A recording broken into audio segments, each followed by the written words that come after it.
بسم الله الرحمن الرحيم. الرحمن علم القرآن خلق الإنسان علمه البيان. الشمس والقمر بحسبان والنجم والشجر يسجدان. والسماء رفعها ووضع الميزان ألا تطغوا في الميزان وأقيموا الوزن بالقسط ولا تخسروا الميزان. والأرض وضعها للأنام فيها فاكهة والنخل ذات الأكمام والحب ذو العصف والريحان. فبأي آلاء ربكما تكذبان. خلق الإنسان من صلصال كالفخار وخلق الجان من مارج من نار. فبأي آلاء ربكما تكذبان. رب المشرقين ورب المغربين. فبأي آلاء ربكما تكذبان. مرج البحرين يلتقيان بينهما برزخ لا يبغيان. فبأي آلاء ربكما تكذبان. يخرج منهما اللؤلؤ والمرجان. فبأي آلاء ربكما تكذبان. وله الجوار المنشآت في البحر كالأعلام. فبأي آلاء ربكما تكذبان. كل من عليها فان ويبقى وجه ربك ذو الجلال والإكرام. فبأي آلاء ربكما تكذبان. يسأله من في السماوات والأرض كل يوم هو في شأن.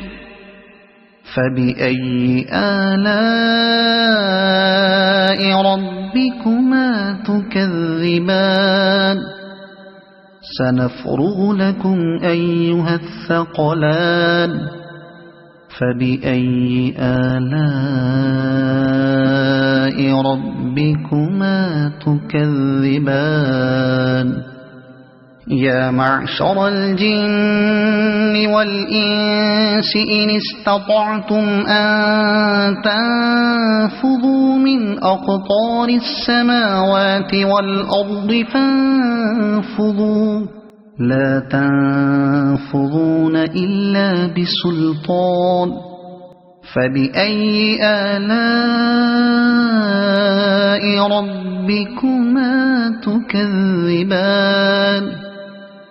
يرسل عليكما شواظ من نار ونحاس فلا تنتصران. فبأي آلاء ربكما تكذبان. فإذا انشقت السماء فكانت وردة كالدهان فبأي آلاء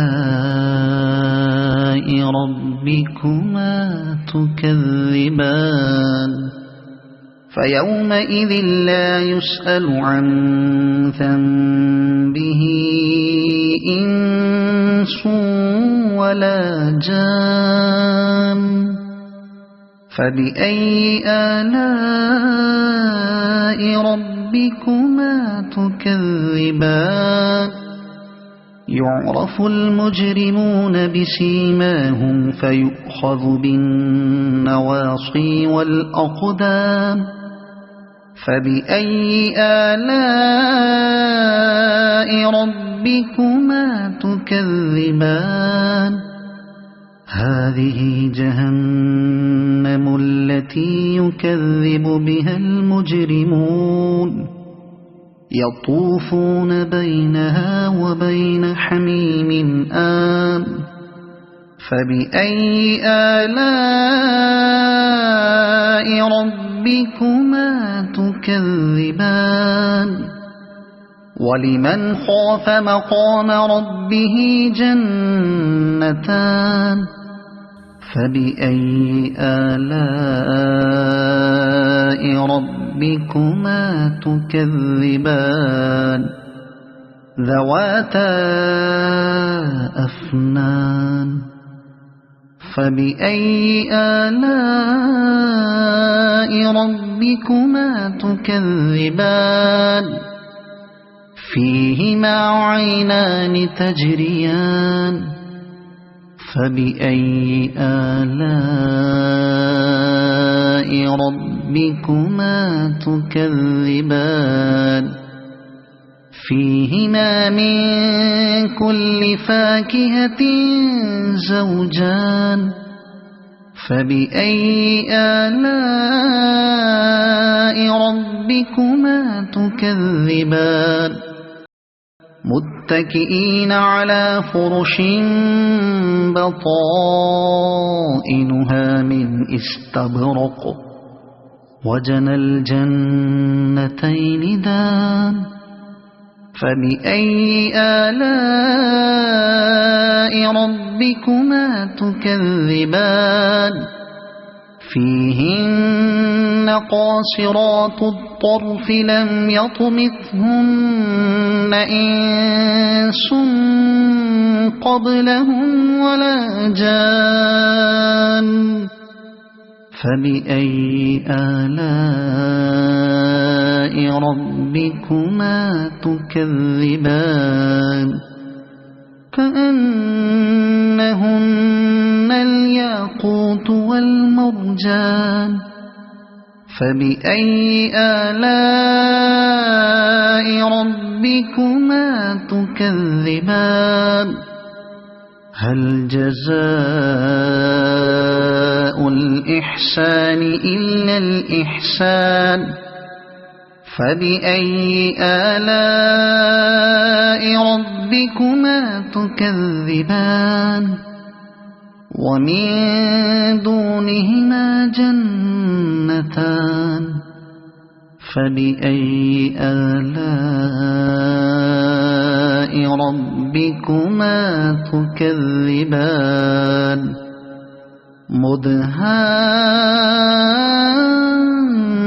مدهامتان فبأي آلاء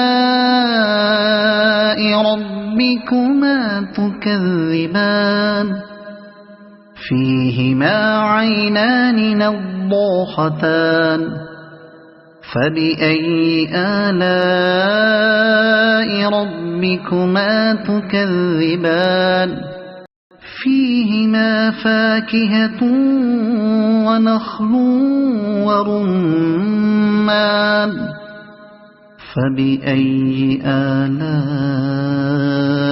ربكما تكذبان فيهن خيرات حسان فبأي آلاء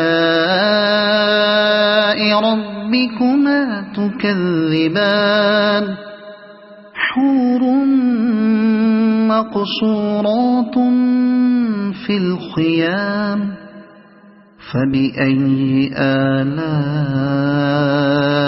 ربكما تكذبان لم يطمثهن إنس قبلهم ولا جان فبأي آلاء ربكما تكذبان متكئين على رفرف خضر وعبقري حسان فبأي آلاء ربكما تكذبان تبارك اسم ربك ذي الجلال والإكرام صدق الله العظيم.